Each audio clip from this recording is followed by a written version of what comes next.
Some cons run fast. A whirlwind week, a sudden crisis, a man's savings gone before he's had time to properly doubt anything. The kind of story that at least offers its victim the small, bitter comfort of an obvious warning sign he simply chose to ignore. This is not that kind of story. This is the story of a machinist who spent 36 years learning to trust nothing he hadn't personally measured, and who still spent 2 genuinely warm, genuinely happy years with a woman whose entire relationship with him turned out to be a single, patient, expertly executed weekend, planned from somewhere underneath a warmth so convincing that even now, knowing everything he knows, he still isn't entirely certain where the real feeling ended and the plan began, and isn't entirely certain such a line ever actually existed to be drawn in the first place. I spent 36 years as a machinist in Louisville, most of that time at the same manufacturing plant, running precision equipment where a measurement off by a few thousandths of an inch could ruin an entire part. And if there's one thing that trade drills into you, it's the specific discipline of never trusting a number you haven't checked yourself, twice, with your own tools, regardless of how confident the person handing it to you sounds.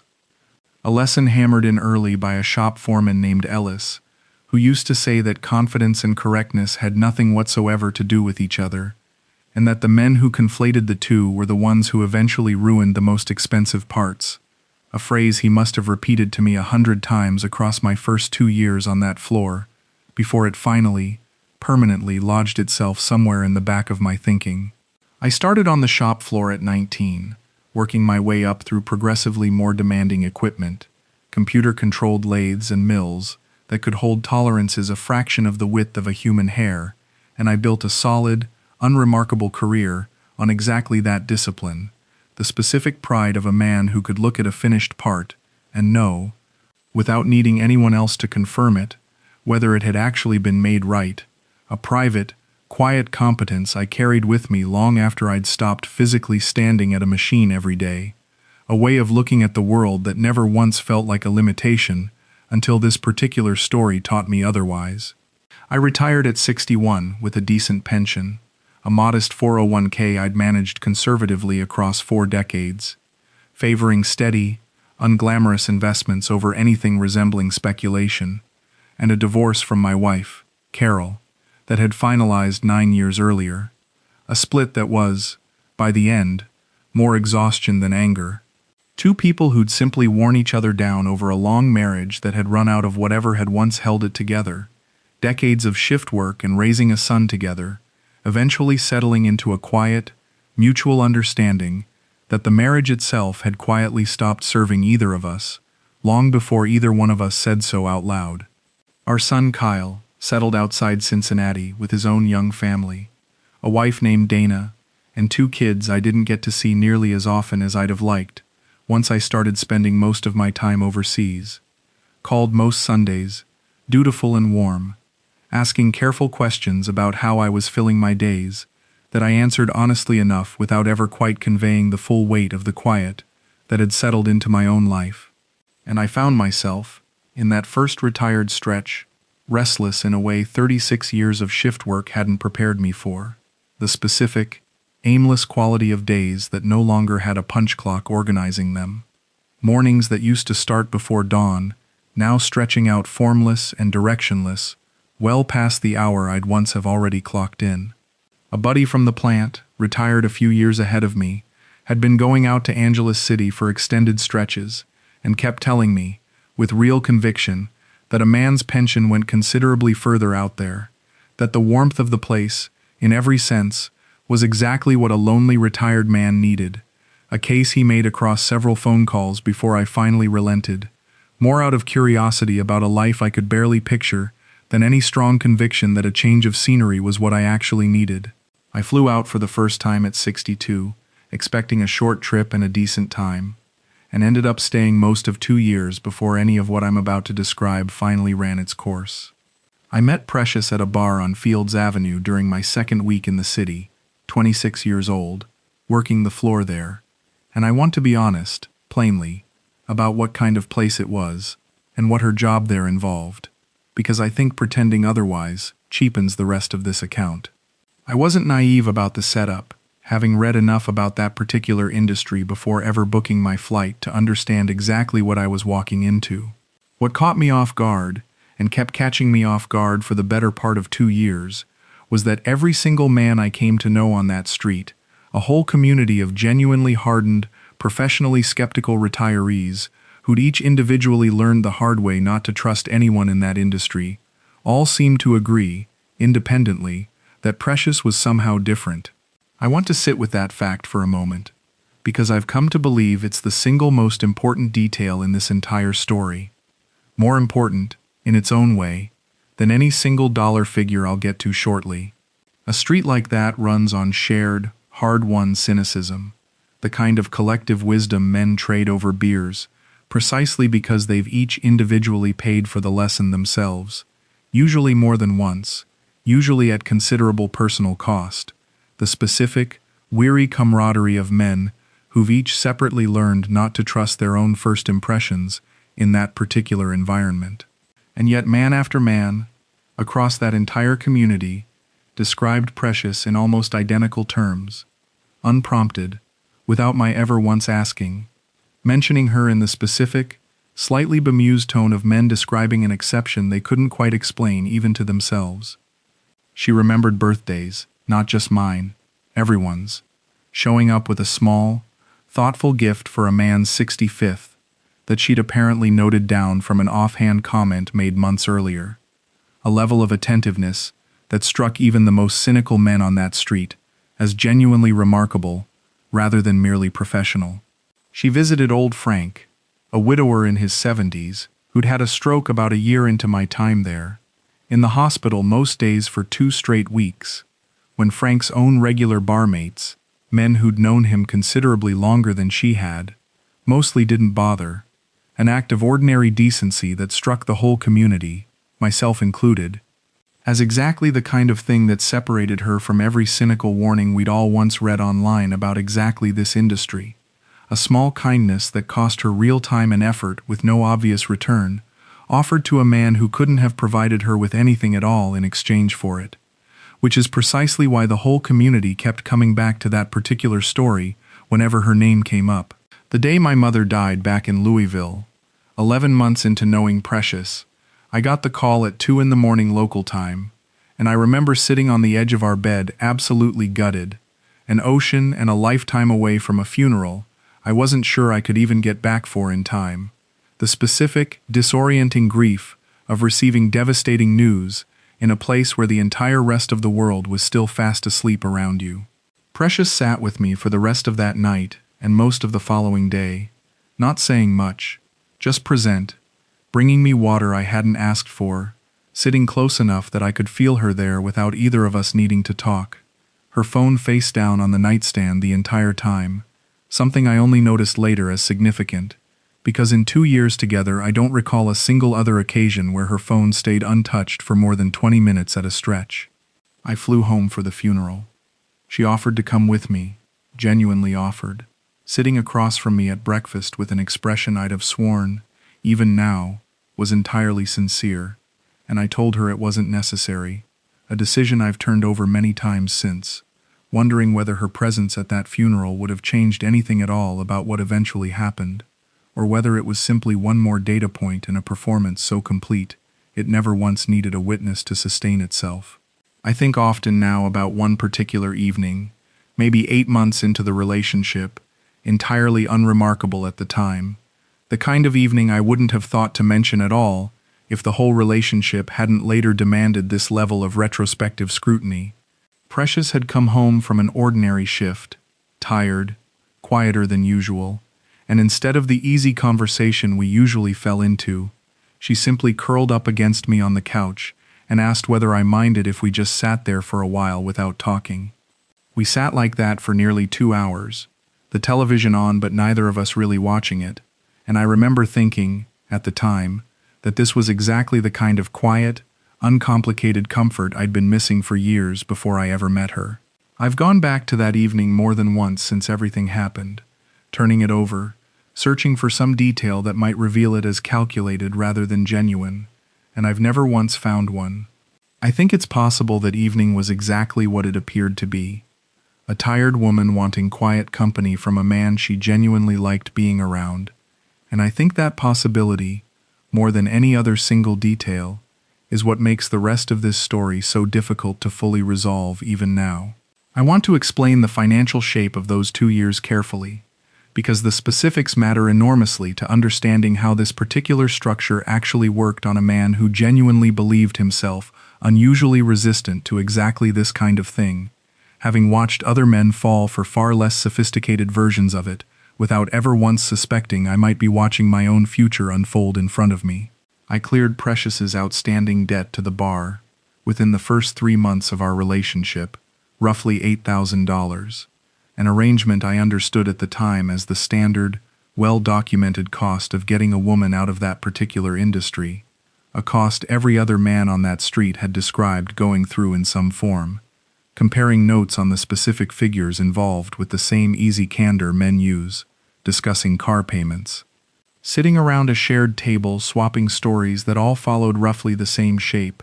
and one I paid with the same clear-eyed, unsentimental practicality I'd have applied to buying out a lease on a piece of equipment I wanted to own outright rather than rent indefinitely, treating the whole transaction as a genuine, defensible investment in a shared future rather than any kind of impulsive romantic gesture. From there, I provided a monthly allowance of $1,200, covering her own living expenses and a portion she sent home to her family, along with a proper condo lease I signed for the two of us, roughly $900 a month, a decent 2-bedroom place we furnished together over several genuinely enjoyable weekend trips to local furniture shops, picking out a dining table she'd insisted on refinishing herself rather than buying new, a small act of thrift that struck me at the time as further proof of her genuine, unpretentious character rather than anything worth a second thought, and the accumulating smaller costs that any 2-year relationship generates. Family gifts, medical expenses for a nephew, contributions toward a sister's small sari-sari store that never quite got off the ground the way it was supposed to, each request arriving individually reasonable, each one accepted with what felt, at the time, like genuine gratitude. Across the full 2 years, the total came to roughly $88,000, a figure I only calculated with any precision much later, sitting alone in an apartment that had, by that point, already been thoroughly, professionally emptied of everything worth taking. I don't believe, even now, sitting with the full weight of everything I eventually learned, that all of it was performance. I want to be precise about this, because I think it's the specific, unsettling insight this whole experience left me with, more than the money itself. I think the warmth was genuinely real, at least in the sense that Precious genuinely enjoyed my company, genuinely felt something during the ordinary, unremarkable stretches of 2 years spent living together, cooking together, arguing over small things and making up over smaller ones, evenings spent simply watching television together that felt, in the moment, exactly as unremarkable and genuine as any evening Carol and I had ever spent together across our own long marriage. I think that's the actual sophistication of what happened to me, the part a simple, more comfortable story about pure calculation would miss entirely. The warmth was real, and the plan ran underneath it the entire time, the way a river keeps moving beneath a frozen lake you're happily skating across, never once cracking the surface, never once announcing itself, right up until the specific weekend the ice was always going to give way. The visa run to Manila had been planned for weeks, a routine trip every foreigner staying long-term has to make periodically, and I remember, looking back now with a clarity that arrived considerably too late, that Precious had reminded me about that trip twice in the preceding week, gently, almost in passing, once over dinner, and once again the morning I actually left, small comments I understood at the time as simple, thoughtful practicality, a woman making sure her partner didn't forget an important errand, packing an extra shirt into my bag herself that morning with what felt, at the time, like ordinary domestic care, and understand now, with a specific, cold recognition, as the careful confirmation of a timeline she'd apparently been working toward for considerably longer than I'd ever suspected. I flew back into Angeles City on a Sunday afternoon, tired from the trip, looking forward to nothing more complicated than a quiet evening at home, And I want to describe the specific, physical quality of walking into that apartment, because I've turned it over more times than almost anything else in my 63 years on this earth. The place wasn't disturbed, exactly. It was emptied, with a precision that struck me, even in that first disoriented hour, as something closer to professional work than to any hasty, panicked departure, the kind of clean, thorough job I'd have recognized professionally in an entirely different context. The difference between a machine part that failed catastrophically and one that had simply, quietly, been removed from the line entirely. Her clothes were gone, every last item, no stray sock forgotten in a drawer, the closet itself standing open with nothing but empty hangers swaying slightly from whatever draft had come through the window. Her jewelry, most of it purchased with my own money over those 2 years, gone. The small dish on the dresser where she used to leave it overnight sitting empty and freshly dusted, as though wiped clean deliberately rather than simply left behind. The emergency cash I kept in a drawer at the back of the closet, an amount I'd never once told her about, gone, meaning she'd either found it independently at some earlier point or been shown it by someone else with access to that room, a detail that unsettled me considerably once I finally had the presence of mind to think it through properly. Even a folder of documents I kept for administrative purposes, containing photocopies of my own passport and a handful of other personal papers, was gone, taken with the same careful, deliberate thoroughness as everything else, a detail whose actual purpose I still haven't fully worked out, though I've come to assume it served some function in whatever came next for her. There was one specific detail I found, sitting alone in that half-emptied apartment the evening of that Sunday, that I've never quite managed to stop thinking about. A small, water-stained receipt from a money transfer service wedged behind the dresser, apparently dropped and never noticed rather than deliberately left, dated nearly a year earlier, for an amount roughly matching one of the family medical expenses I remembered covering that same month. The recipient name on the receipt wasn't a name I recognized as belonging to any relative Precious had ever mentioned. I never did track down who that name actually belonged to,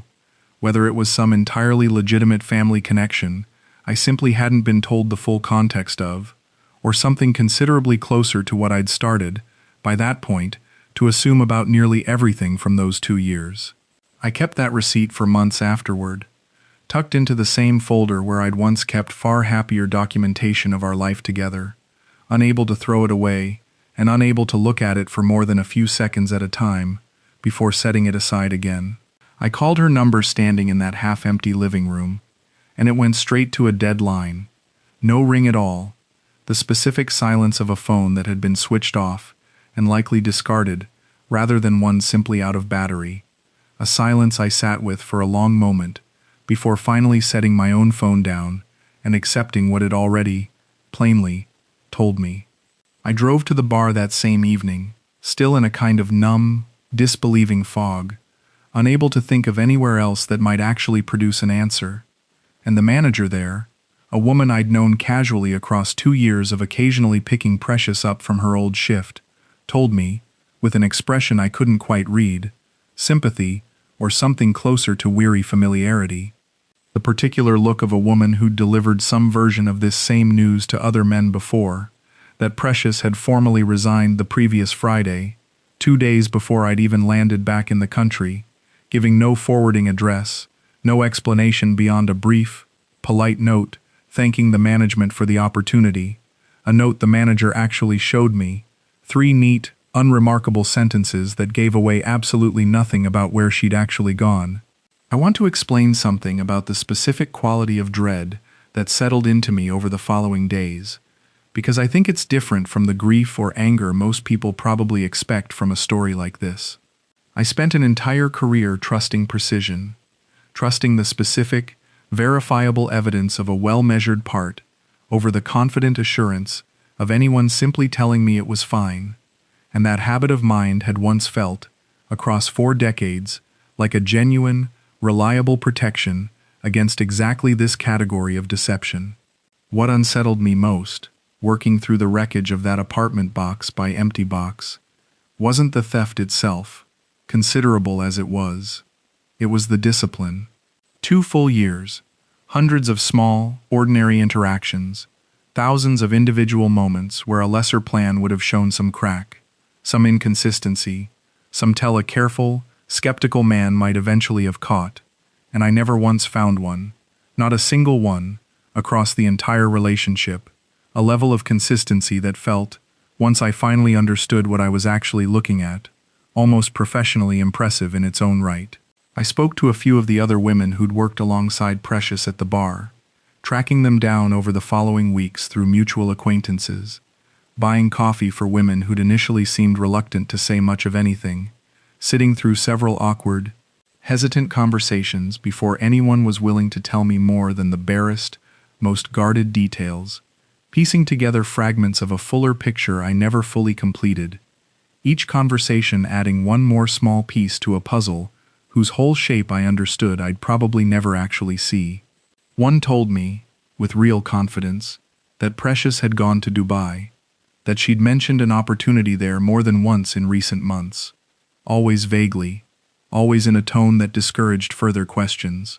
the specific evasiveness of someone protecting a plan she wasn't ready to fully discuss, even with close friends. Another, a woman named Angel who'd been closer to Precious than most, someone I remembered vaguely from a handful of group dinners across those 2 years. Always quiet, always watching more than talking, sitting across from me at a quiet cafe table, with an expression that suggested she'd been waiting for someone to finally ask her these exact questions, told me something that landed considerably harder. That Precious had also been maintaining a long-distance engagement with a Canadian man for well over a year,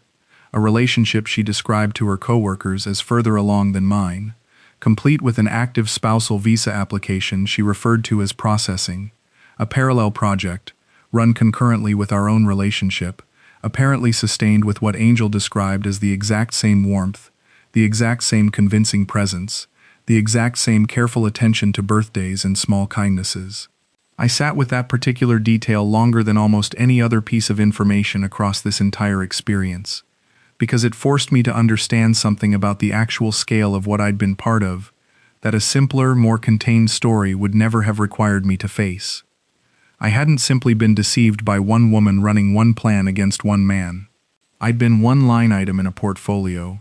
a genuinely well-managed, carefully diversified portfolio of parallel relationships, each one apparently receiving its own full, convincing measure of that same extraordinary warmth, each one presumably funding its own separate portion of whatever larger structure Precious was actually building underneath all of it. A structure I could only begin to reconstruct in fragments, never once seeing the whole shape of it clearly, the way you can sometimes tell an entire machine is out of tolerance, without ever being able to identify exactly which single component actually caused the failure. I called Kyle about 2 weeks after coming home to that emptied apartment, sitting alone in a rented room I'd taken temporarily while I worked out my own next steps, boxes I hadn't bothered fully unpacking still sitting against one wall, and told him the whole thing, start to finish, the bar debt, the allowance, the funeral, the visa run, the emptied apartment, the parallel Canadian fiancé Angel had described, sparing him none of the details I might once have softened for a son I'd always tried to appear reasonably steady in front of. He was quiet for a long moment on the phone, and then he said, with more gentleness than I think I deserved, given how little I'd shared with him across those 2 years. Dad, I keep thinking about your job. You spent 36 years checking a measurement twice before trusting it. I don't think this is about you being careless. I think you finally met someone who was better at her job than you were at yours. And that's a genuinely hard thing to accept about anyone, let alone someone you loved. I told him that observation, delivered plainly by my own son over a bad phone connection, had done more to settle something in me than several weeks of turning the whole thing over privately ever had. I told Carol about the whole thing too, eventually, some months after I'd already told Kyle, running into her at a family gathering for one of our grandchildren's birthdays, and finding, almost to my own surprise, that I wanted her specific perspective on it, more than I'd expected to. She listened to the short version I gave her, standing off to one side of the party with paper plates of cake balanced awkwardly in each of our hands, and said, after a long moment, Sidney, I'm sorry that happened to you. I really am. But I have to say, hearing you describe 2 years of someone remembering birthdays and sitting with you through grief, some part of me is glad you got to have that. Even knowing how it ended, you didn't get much of that from me those last several years, and I've felt bad about it since. I hadn't expected that particular response from her, some mixture of genuine sympathy and an old, complicated honesty about our own marriage's final years. And I've thought about it since, as its own small, unexpected gift to come out of an otherwise fairly bleak conversation. I want to explain something about why this particular structure worked so completely on a man who'd spent an entire career distrusting exactly this category of unverified claim.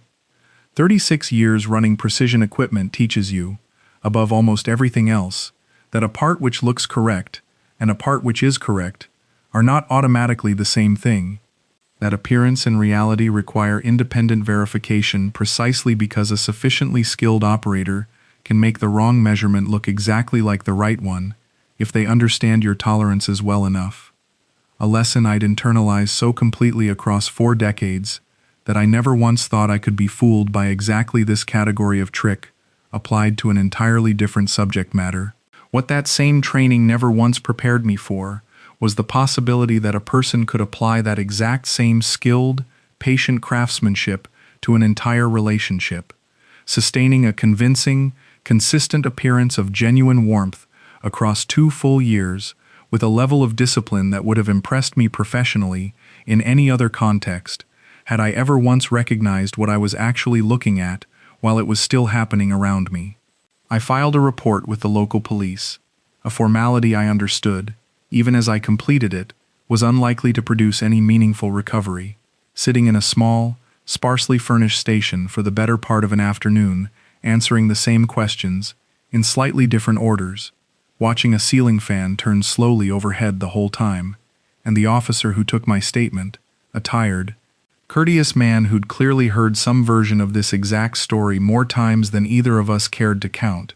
told me plainly, without any particular drama in his delivery, that cases like mine rarely resolved in any satisfying way, that women running this particular kind of long-horizon operation typically moved between cities, sometimes between countries entirely, well ahead of any investigation ever gaining real traction against them. I didn't pursue it further after that conversation, understanding, with a resignation that arrived faster than I expected, that whatever remained of my $88,000 had almost certainly already been distributed, spent, or moved somewhere considerably beyond any realistic recovery. I stayed in Angeles City another 3 months after that weekend, partly out of a stubborn refusal to let the experience chase me out of a place I'd genuinely come to love despite everything, and partly because I needed that time to properly understand what had actually happened to me before I trusted myself to make any larger decisions about where I actually belonged.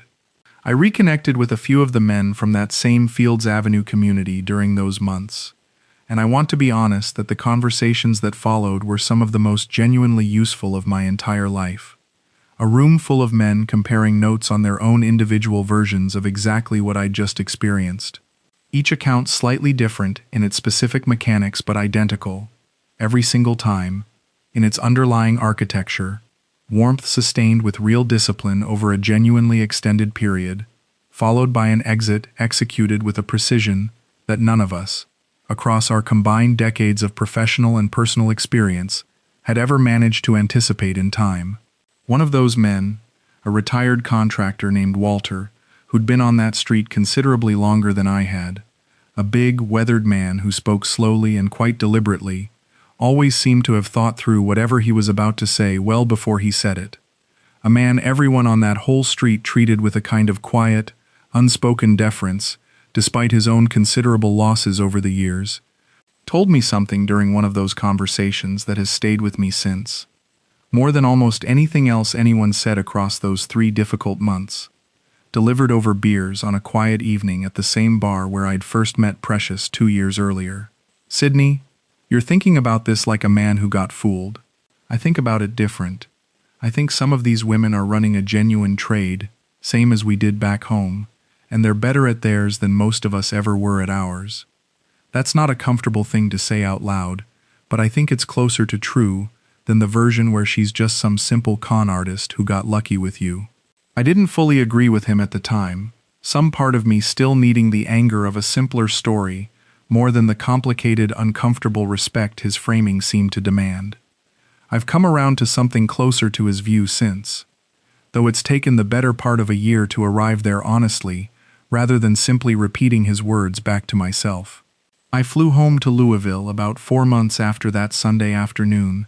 moving into a small apartment near where Kyle and his family had settled, close enough to see my grandchildren regularly, a quieter, considerably more modest life than the one I'd been building out in Angeles City. Trading the warmth and easy pace of that whole chapter for the familiar, gray-skied ordinariness of a Kentucky winter that somehow felt appropriate to where I actually was emotionally that first year back. The cold, unglamorous familiarity of a place I'd grown up in, offering its own particular, if unspectacular, comfort. I want to be honest that returning home required a specific kind of reckoning with my own professional identity that I hadn't fully anticipated. A man who'd spent 36 years being genuinely excellent at not trusting unverified measurements, discovering that the one measurement he'd trusted completely, without ever once independently checking it, was the actual foundational claim underneath his entire relationship, whether the warmth in front of him was structurally connected to any genuine, lasting commitment, or whether it was simply the visible surface of a process running entirely on its own separate, undisclosed schedule, a distinction my entire career should have trained me to demand and never once thought to apply outside the shop floor. I don't hate Precious, and I want to be honest that arriving at that particular equanimity took considerably longer than I expected it to, months of turning the whole experience over on quiet evenings before I could separate my own genuine grief over the relationship's end from the specific, colder recognition of exactly how it had actually ended. Evenings spent sitting in my own small Louisville apartment, turning the same handful of memories over and over, looking for some new angle on them I hadn't yet considered. I think, turning it all over now with whatever distance the intervening months have provided, that Precious found herself, at some point relatively early in her own working life, in possession of a genuinely rare combination of skills: real, convincing warmth, patient long-horizon discipline,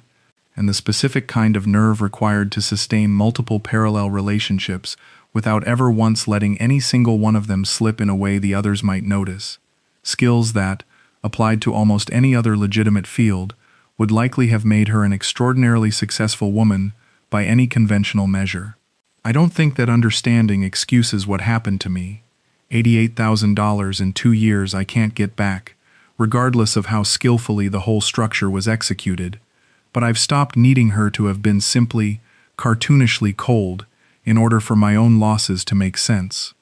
The same way I've stopped needing myself to have been simply a fool, a framing I clung to hard in those first difficult weeks because it was, in its own way, easier to sit with than the more complicated truth I've since had to make my peace with instead. I think about the specific moment I found that water-stained receipt behind the dresser more than I probably should. A small, damp piece of paper that has come to represent, in my own mind, everything I never fully learned about those 2 years. An entire hidden architecture I only ever glimpsed in fragments, never once seeing its complete shape clearly enough to understand exactly what I'd actually been part of. I've made a kind of uneasy peace with that incompleteness too, understanding that some stories, particularly ones built this carefully, this deliberately, simply never resolve into anything as clean as a full and final accounting, however much a man trained his whole career in precise, verifiable measurement might wish otherwise. What chills me most, even now, sitting with this whole experience from a considerable distance, isn't the theft itself, it's the discipline. 2 years of genuine grade sweetness, sustained across thousands of small, ordinary interactions, and not one single crack in the entire structure, not one inconsistency a careful, professionally skeptical man ever managed to catch, right up until the precise weekend it was always scheduled to end, a weekend that arrived, in the end, with all the quiet, unremarkable precision of a well-machined part finally coming off the line, exactly on schedule. I've come to understand, slowly, that you cannot build an effective defense against craftsmanship of that particular quality. Not through vigilance alone, not through the kind of careful, measured scrutiny I once believed had made me unusually difficult to deceive, not through 36 years of professional training in exactly the discipline that was supposed to protect me from precisely this category of harm. I've started, in the months since returning to Louisville, sharing a version of this story with a couple of the younger machinists at my old plant, men in their 30s who sometimes ask, half joking, what retirement's actually like once you get there. Stopping by my old shop occasionally, more out of habit than necessity. Still comfortable enough around the equipment to want an excuse to be near it, and I tell them the truth now, plainly, without much softening, that retirement gave me time and money, and a specific, hard-won kind of humility I never once expected 4 decades on a shop floor to eventually deliver. You can only hope, going forward, that whoever eventually stands close enough to measure you that carefully isn't quietly building a separate, undisclosed blueprint the entire time, and that if they are, you're fortunate enough to notice the pattern before the specific weekend it was always going to come due. I don't know that I'll ever fully trust my own read on another person's warmth again, not the way I once did, without at least some quiet, background part of my mind checking the measurement twice, the way 36 years finally, belatedly, taught me I should have been doing with Precious the entire time.